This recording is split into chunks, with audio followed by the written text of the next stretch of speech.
February 14, 1945, 2:47 a.m., Stalag Luft III, Nazi Germany. Captain James Jim Brennan stood in the freezing guard tower, watching 134 Allied prisoners huddle in the exercise yard below. Ice crystals formed on the barbed wire. The temperature was minus 18 degrees Celsius. German High Command had issued the order 3 hours ago. Evacuate the camp before Soviet forces arrived. March the prisoners west. Anyone who fell behind would be shot. Brennan wasn't supposed to be here. He was Luftwaffe, not SS. A fighter pilot shot down over Hamburg in '43. He'd spent 18 months as a prisoner himself before his German mother's citizenship record surfaced. The Reich needed every able body. They'd given him a choice, guard duty or the Eastern Front. He chose the tower. But tonight, he was the only thing standing between 134 men and a death march in sub-zero conditions. Before we continue with Jim Brennan's impossible choice, we need your help to keep these forgotten heroes alive. If you're already hooked by what you're hearing, hit that like button right now. It tells YouTube to share this with more people who care about real history. Subscribe to this channel so you never miss another story of courage and innovation from World War II. And here's something we love. Drop a comment below and tell us where you're watching from. Your country, your city. We have viewers from Buenos Aires to Berlin, from Manila to Montreal. Are you a veteran? Did your grandfather serve? Do you have a connection to this war? We want to hear from you. Now back to Stalag Luft III, where Jim Brennan was about to make a decision that would change 134 lives forever. James Michael Brennan was born in Milwaukee, Wisconsin in 1921. His father was Irish-American, his mother a German immigrant who'd fled Berlin in 1919. Jim grew up speaking both languages at the dinner table. His mother taught him that kindness wasn't weakness. His father taught him to fly. At 19, Jim enlisted in the Army Air Corps. He wanted to fight fascism. He wanted to prove his German heritage didn't define his loyalty. By 1943, he was flying B-17 bombing runs over occupied Europe. 23 missions. Then Hamburg. His plane took flak over the shipyards. 2 engines gone, crew bailing out. Jim stayed with the controls until the last man jumped. He pulled his ripcord at 800 feet. Too low. He hit the ground hard, shattered his left ankle. German soldiers found him in a cabbage field, unconscious. He woke up in Stalag Luft III. The camp held 10 out and Allied airmen, mostly Americans and British. The conditions weren't the worst in the Reich. The Luftwaffe ran it. Not the SS, but men still died. Dysentery, pneumonia, starvation. Between October 1943 and March 1944, 89 prisoners perished. Jim watched them waste away in the barracks, heard them cough through the night. Then came the escape attempt, March 24, 1944. 76 men crawled through a tunnel nicknamed Harry. Only 3 made it to freedom. The Gestapo recaptured 73. Hitler personally ordered 50 of them executed, shot in the back of the head, dumped in unmarked graves. One of them was Lieutenant Thomas Kirby Green, RAF, 26 years old. He'd been in the bunk next to Jim's. Tom had a fiancée back in London, Catherine Walsh, a nurse. He'd shown Jim her photograph 100 times. Blonde hair, bright smile. Tom planned to marry her at St. Paul's Cathedral the moment the war ended. He'd already picked the flowers, white roses. The Gestapo shot Tom on March 29, 1944, in a forest outside Görlitz. Jim learned about it from a German guard who'd felt sick after witnessing the executions. The guard described how Tom had refused the blindfold, how he'd asked to face the soldiers, how he'd said, "Tell Catherine I loved her." Jim made a promise that night. If he ever got the chance to save Allied prisoners, he would, no matter the cost. 6 months later, his German heritage betrayed him. A Red Cross inspection uncovered his mother's birth records in a Berlin archive. The Luftwaffe presented him with the choice: wear a German uniform or face execution as a traitor.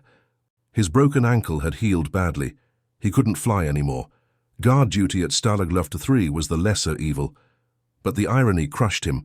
He was now guarding the men he'd fought beside, men who'd shared their rations with him when he was starving, men who'd covered for him during roll call when he could barely stand. The prisoners recognized him immediately. They called him Judas. They spat when he walked past. Jim didn't blame them. Then came February 1945. The Soviet offensive was 40 miles east of the camp. The Red Army was advancing at 15 miles per day. German High Command ordered the evacuation of all prisoners. They would march west to camps deeper in the Reich. The orders were explicit: maintain a pace of 20 miles per day, shoot stragglers. Between January and April 1945, an estimated 38% of prisoners on these death marches died. Exposure, exhaustion, execution. The frozen roads of eastern Germany were lined with bodies. Jim knew what the march would mean for the 134 men in his sector. Half of them had dysentery, 12 had pneumonia, none had proper winter clothing. The temperature was dropping to -20 degrees tonight. He stood in the tower at 2:47 a.m., watching the senior German officer, Hauptmann Klaus Fischer, brief the guards. Fischer was SS, transferred in 2 days ago to oversee the evacuation. He had the look of a man who enjoyed giving orders. "The column departs at 0400 hours, Fischer said. "Any prisoner who cannot maintain pace will be left behind, permanently." Jim's hands tightened on his rifle. What none of them realized was that Jim had been planning this moment for 8 months. Jim had noticed something in October 1944. The camp's supply trains arrived every Wednesday at 11:00 p.m. They carried food, medical supplies, fuel, but they also carried something else: blank travel documents. The documents were for transferring prisoners between camps. They required 3 stamps: Camp Commandant, Regional Gestapo, Reich Security Main Office. Jim had access to the Commandant's stamp. It sat in the administration office where he filed guard reports every night. He didn't have access to the other 2 stamps, but he'd learned something during his months as a prisoner. The German bureaucracy was so vast, so labyrinthine, that nobody ever verified anything. If the paperwork looked official, it was official. Jim started stealing blank documents in November, 1 every 2 weeks. By February, he had 18 sheets hidden under a loose floorboard in the guard barracks. He also stole the Commandant's stamp 3 times, each time for exactly 4 minutes while the Commandant took his evening coffee. Jim practiced the stamp's placement on scrap paper until he could replicate it perfectly. But the Gestapo and RSHA stamps were impossible. Jim couldn't forge them. He'd seen real ones on transfer orders. The ink was a specific Prussian blue. The pressure created a distinct embossment. He'd never make convincing fakes, so he didn't try. Instead, Jim came up with something simpler, something insane. He would create transfer orders that didn't require Gestapo or RSHA approval, orders for a different kind of movement, prisoner exchange. The Geneva Convention allowed for exchanges of wounded prisoners. If a prisoner was deemed medically unfit for internment, severe injury, terminal illness, he could be repatriated to his home country through neutral Sweden or Switzerland. The Red Cross facilitated these exchanges. Jim had seen 2 such exchanges at Stalag Luft III. The paperwork was simpler, just the camp commandant's approval and a Red Cross physician's signature. No Gestapo, no RSHA. The problem was, Jim wasn't a doctor. He couldn't forge medical signatures, but he knew someone who could. In December 1944, Jim had started slipping extra food to a prisoner named Dr. Samuel Greenberg. Greenberg was U.S. Army Medical Corps captured at Anzio. He'd been treating prisoners in the camp's makeshift infirmary for 16 months. His hands shook from malnutrition, but his mind was sharp. Jim never told Greenberg why he was helping. He just left bread, dried sausage, tinned milk outside Greenberg's barracks at night. In January, Greenberg pulled Jim aside during a prisoner inspection. "Why are you doing this?" Greenberg whispered in German. Jim responded in English. "Because Tom Kirby Green asked me to tell Catherine he loved her." Greenberg's eyes widened. He'd known Tom. Everyone had known Tom. "What do you need?" Greenberg asked. Jim told him. Greenberg stared at him for 10 seconds. Then he nodded. Over the next 4 weeks, Greenberg forged Red Cross medical certifications for 134 prisoners. Each one stated the prisoner was suffering from severe frostbite, malnutrition-induced cardiac damage, or chronic pneumonia. Each one recommended immediate repatriation. Each one bore Greenberg's signature and the forged stamp of the International Red Cross Geneva office. Jim paired each medical certificate with a transfer order bearing the commandant's stamp. The orders stated that the 134 prisoners would be transported to a neutral exchange point in Switzerland on February 14, 1945. It was a complete fabrication. There was no exchange. There was no transport. There was only a plan forming in Jim's mind, but first he had to survive tonight. At 3:15 a.m. Jim descended from the tower. The wind cut through his coat. His breath came out in white clouds. He walked to the administration office, unlocked the door with the key he'd copied in November. The camp was chaos. Guards were packing supplies, preparing for the march. Nobody noticed him slip inside. Jim opened the filing cabinet where prisoner records were kept. He removed 134 files, every man in his sector, and replaced each with a transfer order and medical certificate. He stamped each file with "Processed, Repatriation Pending." Then he walked to the motor pool. There were 6 trucks parked in the yard. They were supposed to carry the guards' equipment during the march. Jim had repaired 2 of them the previous week. His pre-war skill as a Milwaukee mechanic had made him valuable to the camp's transport officer. He knew which trucks had full fuel tanks. He knew which ones had functioning heaters. He knew the gate guards rotated shifts at 3:45 a.m., a 15-minute window when the new guards were still groggy, still checking their rosters. Jim climbed into the first truck. The engine turned over on the second try. Diesel fumes filled the cab. He let it idle. At 3:38 a.m., he walked to the prisoner barracks. The men were awake. They'd heard Fisher's speech. They knew what was coming. Jim opened the door. Every prisoner turned to look at him. The room went silent. "Anyone who can walk," Jim said in English. "Get to the motor pool in 3 minutes. You're being transferred to Switzerland." Nobody moved. "This is a trick," someone said. "No," Jim said. "It's not." He pulled out a stack of transfer orders. He held them up. "These are real. Signed by the commandant. Approved by the Red Cross. You're being repatriated." A prisoner stepped forward. It was Lieutenant Robert Hayes, RAF. He'd been at Stalag Luft 3 since 1942. His eyes were hollow from dysentery. "Why?" Hayes asked. "Because Tom asked me to," Jim said. Hayes stared at him. Then he nodded. "Let's go." At 3:42 a.m., 134 prisoners filed out of the barracks. They moved in silence, shadows in the snow. Jim led them to the motor pool. He pointed to the 6 trucks. "Get in. Stay quiet. Do not speak until I tell you." They climbed into the truck beds. Jim covered them with tarps and equipment crates. From a distance, it looked like supply transport. At 3:47 a.m., Jim drove the first truck to the main gate. The guard on duty was a 19-year-old named Ernst Müller. He'd been assigned to Stalag Luft 3 for 6 weeks. Jim had shared cigarettes with him twice. "Where are you going?" Müller asked. Jim handed him a transfer order. "Prisoner repatriation. Orders from the commandant. We're taking them to the Swiss border." Müller looked at the document. He saw the stamps. He saw the signatures. He didn't see 134 men hidden under tarps. "At this hour?" Müller asked. "The exchange convoy leaves Zurich at 600, Jim said.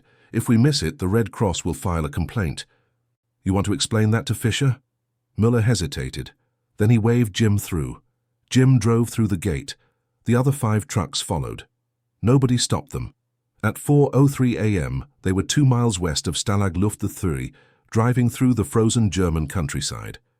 Jim's hands were shaking on the steering wheel. His heart was hammering. He'd just committed treason against the Reich. If they were caught, he'd be executed.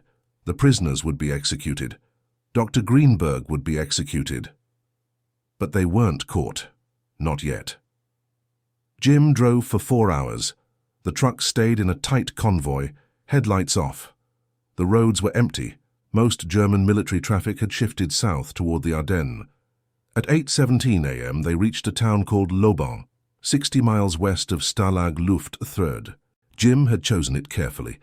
Lauban had a train station with a daily service to Switzerland via Bavaria. The route passed through neutral territory. If they could board that train, they'd be safe. Jim parked the trucks behind an abandoned factory. He gathered the prisoners in a warehouse. "We have 2 hours," he said. "There's a train to Switzerland at 10:30. We're going to walk into that station, board that train, and cross the border." "With what papers?" someone asked. Jim pulled out the transfer orders. "These. You're wounded prisoners, being repatriated under Geneva Convention protocols. The Germans will honor it. They're still trying to look legitimate to the Red Cross. And if they don't? Hayes asked. Jim didn't answer. He didn't have an answer. At 10:15 a.m., 134 Allied prisoners walked into Lobon train station. They were dirty, exhausted, starving, but they carried forged Red Cross documents. The station master, a 60-year-old man named Otto Schreiber, looked at the papers. He looked at the prisoners. He looked at Jim. "These men are going to Switzerland?" Schreiber asked. "Yes," Jim said. Schreiber studied Jim's face. Then he stamped the documents. "Platform 3. The train leaves in 12 minutes. Jim stared at him. "Why?" Schreiber smiled sadly. "Because this war is over, and I have a son your age in a Russian camp. If someone shows him kindness, I want them to do what you're doing." At 10:27 a.m., 134 prisoners boarded a train bound for Switzerland. Jim stood on the platform watching them go. Hayes appeared in the doorway of the last car. "You're not coming?" "I can't," Jim said. "If I disappear, they'll hunt all of you. But if I go back, I can cover the trail. Say the prisoners overpowered me. Say they stole the trucks." Hayes saluted him. "We'll tell them about you after the war. We'll make sure everyone knows." Jim shook his head. "Don't. If my mother's still alive in Germany, they'll punish her. Just go, live. That's enough." The train pulled away. Jim watched it disappear into the winter fog. Jim returned to Stalag Luft III at 3:00 p.m. He walked into Hauptmann Fischer's office and surrendered himself. Fischer listened to Jim's story, that the prisoners had overpowered him, stolen his keys, taken the trucks. Fischer didn't believe a word of it. "You will be executed," Fischer said. "I know," Jim said. But Fischer didn't execute him. The Red Army reached Stalag Luft III on February 16th, 2 days later. Fischer fled west. The camp was liberated. Jim was found in a holding cell by Soviet soldiers. The Soviets didn't know what to do with him. He wore a German uniform, but he spoke English, claimed to be American. They transferred him to British authorities in Berlin. The British interrogated him for 6 weeks. Jim told them everything. They verified his story with the prisoners who'd reached Switzerland. All 134 men confirmed it. The British offered Jim repatriation to the United States. Jim accepted. In April 1945, Jim Brennan returned to Milwaukee. He moved back into his parents' house. His mother had survived the war. His father had died of a heart attack in 1944. Jim got a job at a Ford dealership, fixing cars. He didn't talk about the war. He didn't talk about Stalag Luft III. He didn't talk about Tom Kirby Green. In June 1945, he received a letter. It was from London. The return address said, Catherine Walsh, 14 Baker Street. Jim opened it with shaking hands. "Dear Captain Brennan, Lieutenant Robert Hayes told me what you did. He told me that you saved 134 men. He told me that you did it because of Tom. I want to thank you. Tom wrote to me about you in his last letter. He said you were kind. He said you shared your rations when he was sick. He said you were the sort of man who made war bearable. I wish I could thank you in person. But I'm afraid I can't leave London just now. I'm still working at St. Bart's Hospital, and there are so many wounded soldiers to care for. So I'm going to do something unconventional, something Tom would have found hilarious. Captain Brennan, will you marry me? I know this sounds insane. We've never met, but Tom told me about you and Lieutenant Hayes told me what you risked. And I believe that a man who would save 134 lives because of a promise to a dead friend is a man worth spending a life with. If you think I'm mad, you can ignore this letter. But if you think I might be right, write back.